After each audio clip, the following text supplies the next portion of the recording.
Queridos amigos, sejam bem-vindos ao canal Videira Espírita. Meu nome é Cristina Brito e este é o programa Projeto 15 Minutos, o Livro dos Espíritos. Aqui diariamente estudamos a primeira obra codificada da doutrina espírita por Allan Kardec, que é o Livro dos Espíritos. Atualmente estamos aqui no capítulo 1, que trata de Deus, e estamos no segundo subitem, que trata sobre as provas da existência de Deus. Vamos ver hoje aqui, começando com a questão número 8. Kardec pergunta aos espíritos: que pensar da opinião que atribui a formação primeira a uma combinação fortuita da matéria, ou seja, ao acaso? Ou seja, toda a criação, tudo que foi criado, desde o primeiro átomo, o acaso. Os planetas, os sistemas solares, as constelações, tudo obra do acaso. O ser humano, a vida, os animais. E se nós pegarmos, por exemplo, o ser humano, o nosso organismo é de uma precisão, como todos os sistemas se interligam, tudo obra do acaso. Que pensar, não é? Da opinião que atribui ao acaso. Outro absurdo. Que homem de bom senso, isso é a resposta dos espíritos, outro absurdo. Que homem de bom senso pode considerar o acaso como um ser inteligente? E, além disso, o que é o acaso? Nada. Quer dizer, o acaso. Defina o acaso. Nada.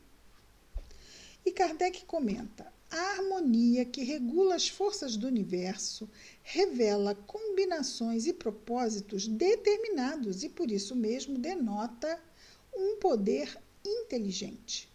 Atribuir a formação primeira ao acaso seria um contrassenso, pois o acaso é cego e não pode produzir os efeitos que a inteligência produz.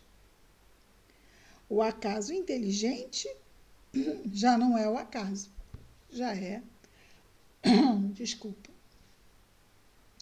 um efeito da inteligência, não é? Ok? Questão número 9. Pergunta Kardec. Desculpe. Minha água hoje aqui.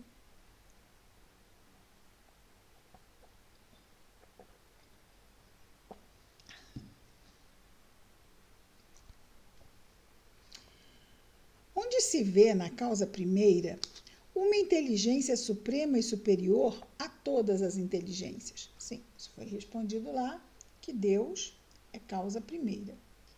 Inteligência suprema. Os espíritos respondem.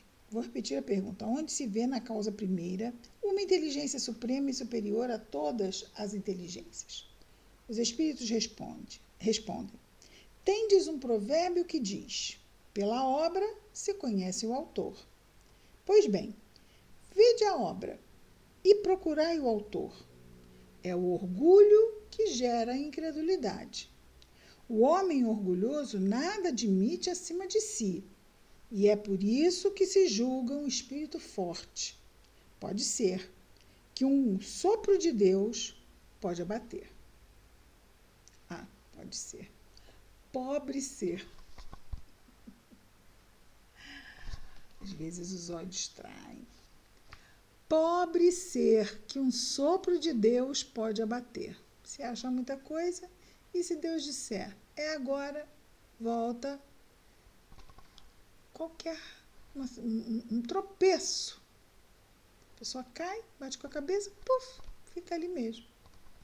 Tão poderoso, mas todos nós submetidos ao poder, à justiça, a misericórdia de Deus, do Criador.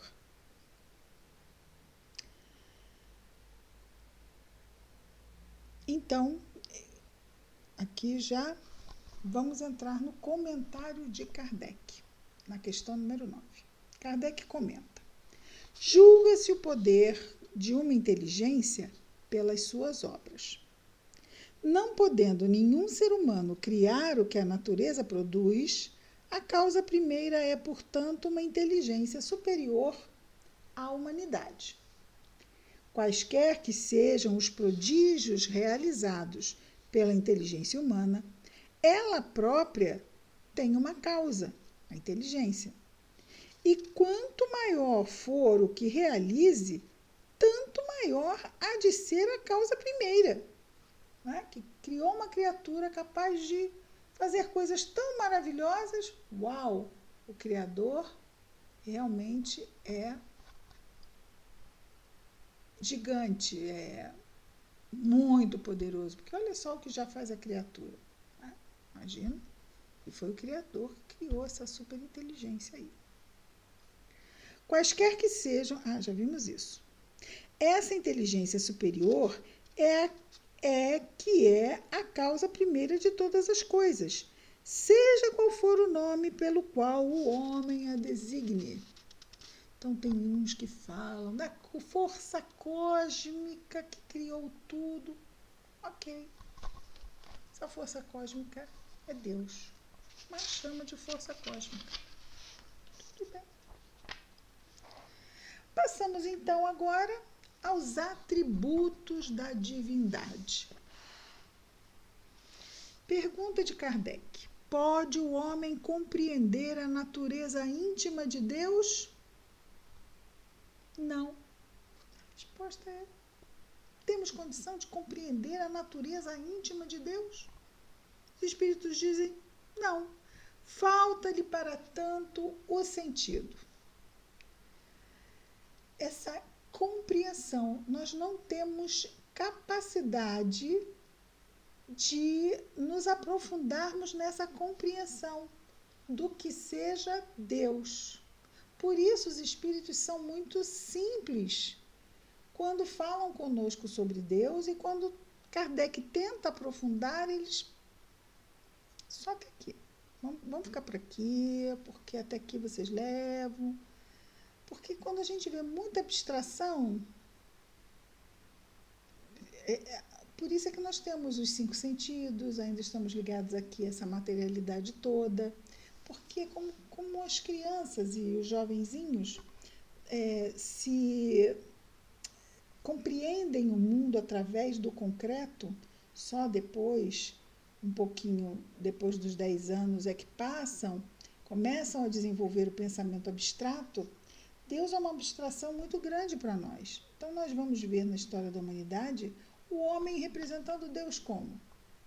Como um velhinho de barbas brancas, não é?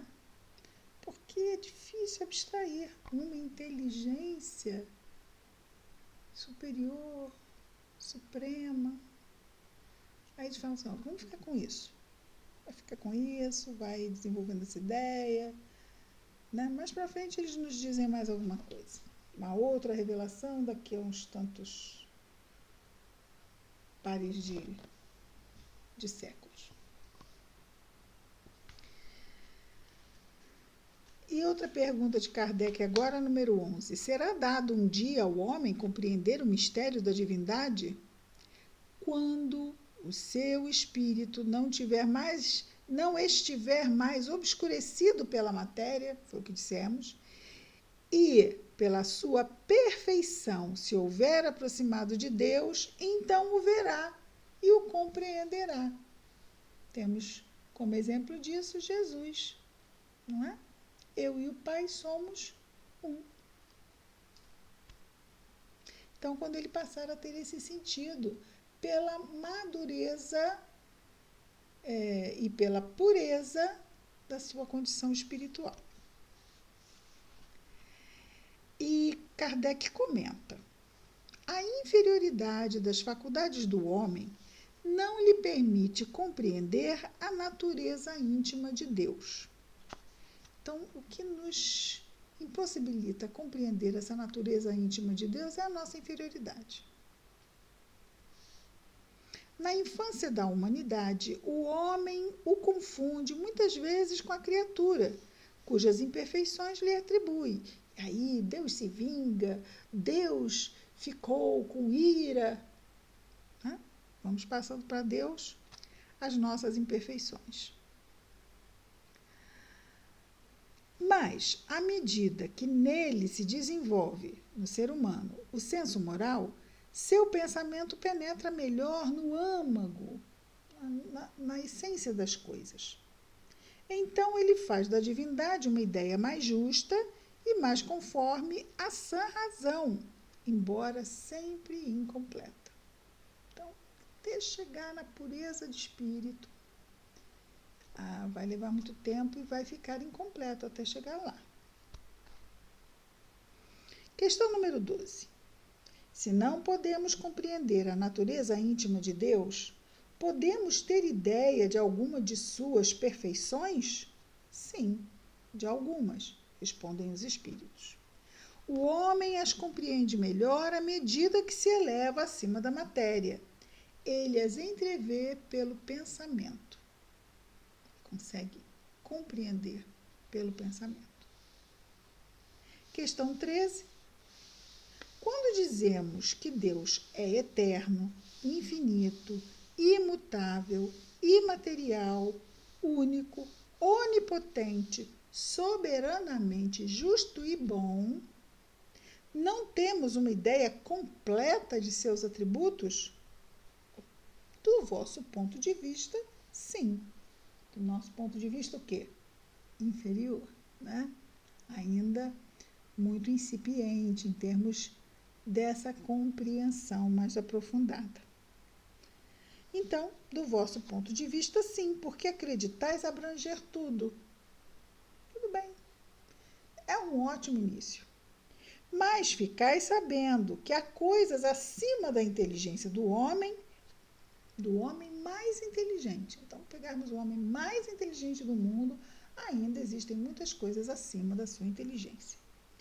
E para as quais a vossa linguagem, limitada às vossas ideias e sensações, não tem como se expressar. Então, a nossa linguagem não consegue expressar coisas que estão acima da nossa compreensão. Faz todo sentido. A razão, com efeito, vos diz que Deus deve possuir essas perfeições em grau supremo. Mas a gente já sabe o que é perfeição em grau supremo? Mas o pensamento atinge isso, vislumbra isso. Embora a gente não saiba o que é perfeição em grau supremo, porque a gente não sabe sequer o que é perfeição. Na medida em que nós só vivemos ainda a imperfeição. Isso nós conhecemos. Porque se tivesse uma só de menos, vamos pegar o início, a razão com efeito vos diz que Deus deve possuir essas perfeições em grau supremo. Porque se tivesse uma só de menos, ou seja, menos que não fosse um grau supremo de perfeição, ou não a tivesse em grau infinito, Deus, não seria superior a tudo. Então, se ele não tem tudo no máximo, se ele tem alguma coisa que não é máximo, então ele é superior a tudo. Porque ali, naquele ponto, tem alguma coisa que é superior a ele. Então, em termos de Deus, isso não acontece. É o que ele diz. Não seria Deus. Por conseguinte, não seria Deus. Para estar acima de todas as coisas, Deus não pode achar-se sujeito a nenhuma dificuldade, vicissitude, limitação, nem sofrer nenhuma das imperfeições que a imaginação possa conceber. E aí vem, então, os atributos de Deus, que eu acho melhor deixar para amanhã, senão vamos passar de novo do horário, como às vezes costumamos fazer, isso não é bom.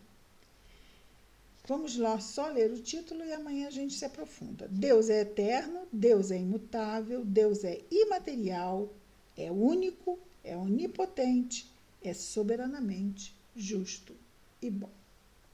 Muito bem. Amanhã voltaremos com mais um programa, Projeto 15 Minutos, o Livro dos Espíritos. Que Jesus nos abençoe a todos muita paz.